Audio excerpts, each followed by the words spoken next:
Hello and welcome into the KE Report. Chad and Corey here as your host, and today we're getting an update from Sierra Madre Gold and Silver. Sierra Madre is traded on the TSXV under the ticker SM and on the OTCQX under the ticker SMDRF. And we're joined today with the president and CEO of Sierra Madre Gold and Silver, Alex Langer. And Alex, it's great to get you back on the show, as always, especially when it's to discuss a positive financial quarter for the company. On August 21st, you put out the news with the Q2 financials. And importantly, in addition to ore being processed from La Guitarra, we also saw some ramp up from the Coloso mine. So we'll get into that and we'll get into the nitty gritty here. But main takeaway is that you had 173,000 ounces of silver equivalent sold during the quarter, revenues of 5.4 million, and gross profit of 1.3 million. Things are going pretty good because it's still, in a way, ramping up the potential of the mine. So give us a snapshot and review of how operations and financials went in the second quarter. Absolutely. Well, first off, thanks so much, Chad, for and Corey having me back again. Always a pleasure to chat. Yeah, you hit on the major points there for quarter two financials. Everything was up from quarter one, which is really important, is kind of what you want to see. We're really happy with the quarter. Costs were a little bit higher, and that was really to do with the start of mining at Coloso, which you touched on there. So Coloso is a newer mine that First Majestic actually put into production in 2013, 2014. That was the last spot they were mining from in 2018. What's great about Coloso is it's quite a bit higher grade than La Guitarra. It's about 1.7 times higher on the silver side and 1.2 times higher on the gold side. So when you start mining higher grade material, theoretically your costs are somewhat similar, and your revenues and your production profile goes up, and the amount of silver and gold that you recover goes up as well. So we started to mine from Coloso, so there's increased costs from that. We're going to start at about 50 tons per day. We're going to move up to 100 and then about 150 tons per day, hopefully by the end of the year, if we stay at 500 tons per day. So about a third of production will be coming from Coloso and the other two-thirds from La Guitarra. This quarter, we also had a little bit early onset of the rainy season. So we're in a pretty wet area of Mexico in the mountains, which is great. You always need water when you're mining. Sometimes it can be a little bit too much. We are on the grid, so our power costs are super low. But if there's a little bit too much water, we do see downtime in terms of electricity for a couple hours a day. And that actually started about 3 to 4 weeks earlier than usual. Now that we raised a bunch of money, I'm sure we'll get into that in a little bit, we'll be working on redundancy systems. So next rainy season, that won't be an issue at all. We're also, ways to bring down our costs, which we'll get into, and that's really switching over from a rental fleet to our own personal fleet, and that's going to save, multiple dollars per all-in sustaining cost ounces. So it's been great, and then also obviously the price of silver and gold has been really helpful. So that helped the quarter two numbers as well. So, Alex, just real quick, in terms of the revenue for Q2, well, over $5.3 million. But majority of that actually did come from gold, almost $3.6 million. Talk to us about the makeup of production here. Gold, silver, seems like a bit more gold right now with how well the gold price has done. But now the silver price is much higher than that $33 per ounce that you were getting in Q2. So what should we expect in terms of future revenues and the balance between gold and silver? That's a really good point, Corey. So traditionally this mine was, 65, 70% of the value was in silver.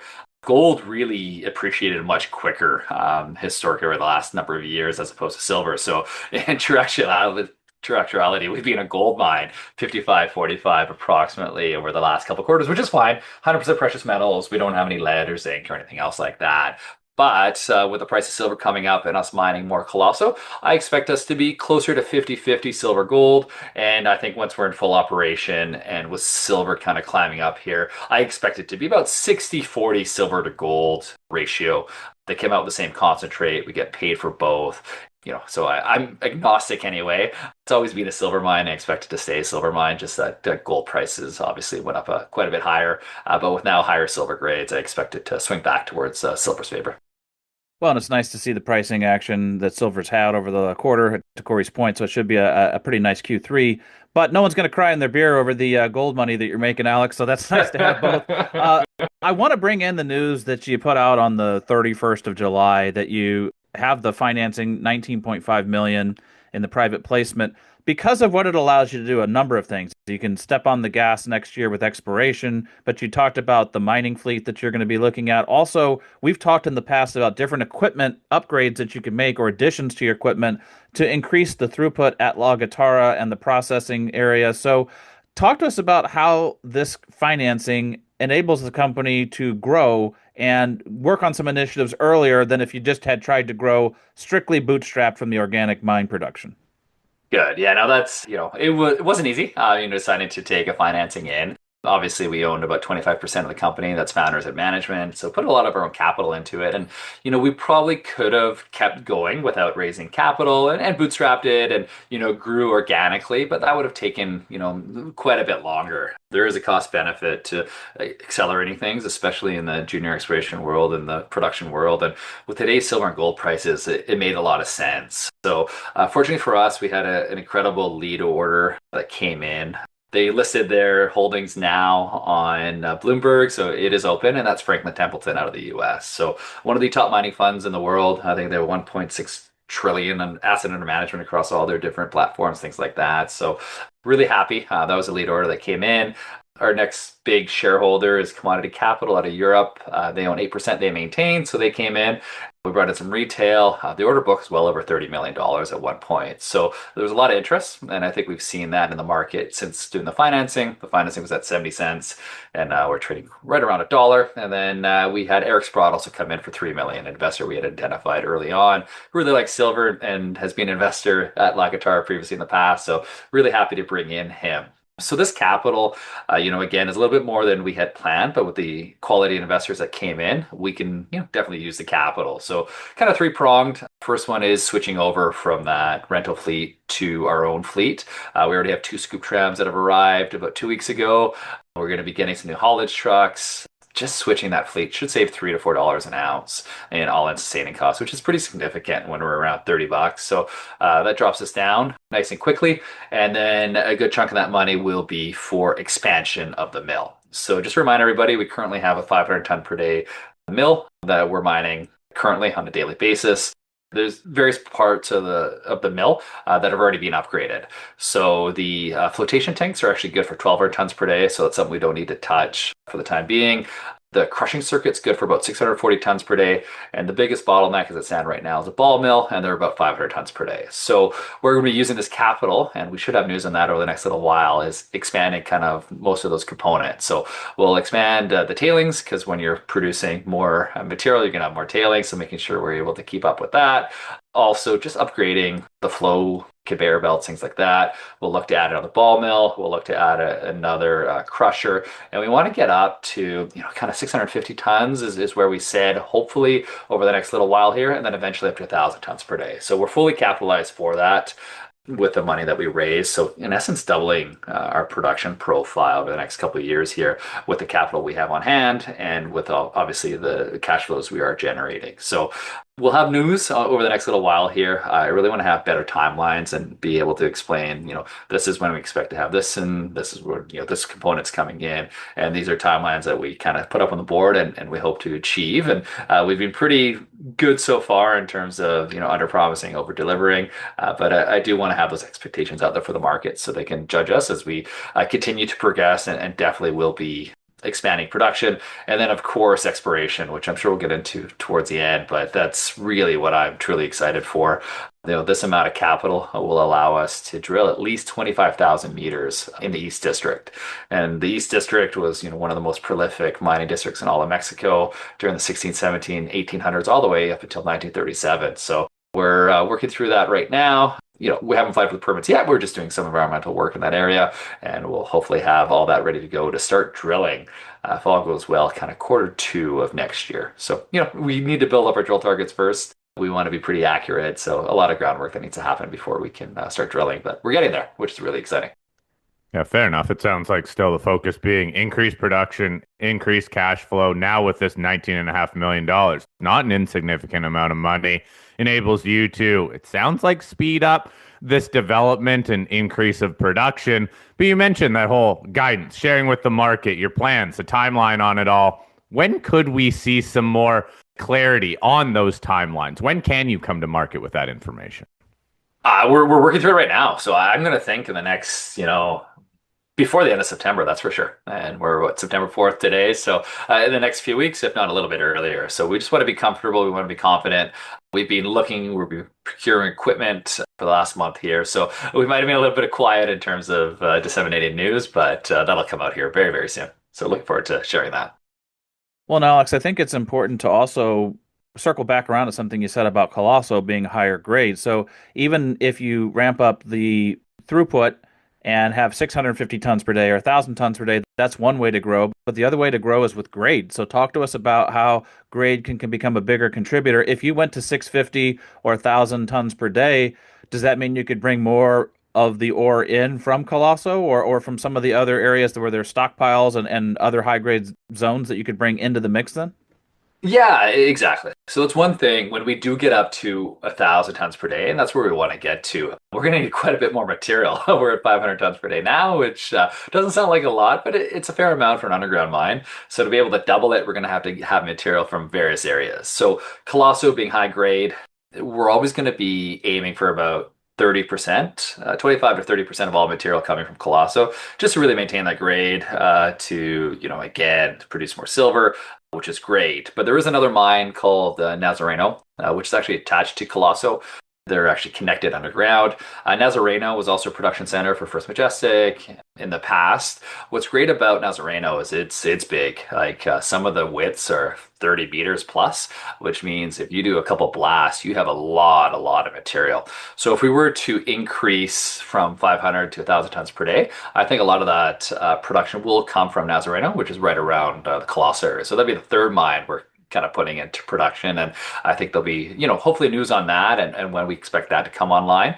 Lower cost mining, which is great. So our costs will come down. Not as high grade as Colosso, obviously. But again, if you're low cost mining and you're blending in the high grade from Colosso, that more than makes up for it. So we'll have, at 1,000 tons per day, I expect 3 production centers, Colosso, Nazareno, and La Guitarra up and running within the next couple of years.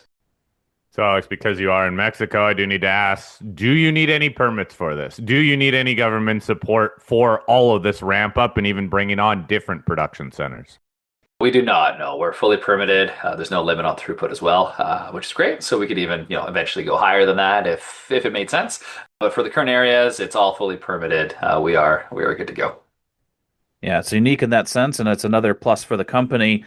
Well, let's get into the broader picture here, Alex, because the idea for you to pick up these assets from First Majestic was to pick up also a district scale land package. It's actually kind of unusual for a junior to have a property that's had, I think it's 8 prior producing mines on it, so and a lot of artisanal mining. And there's all this exploration work that you can do. So you kind of spoke to what you could do next year with a 25,000 meter program. But for people not familiar, remind them that you're not just sitting on La Guitarra or Colosso or Nazareno. You've got all these prior producing centers and really exciting exploration targets. So walk us through the prospectivity of the bigger land package.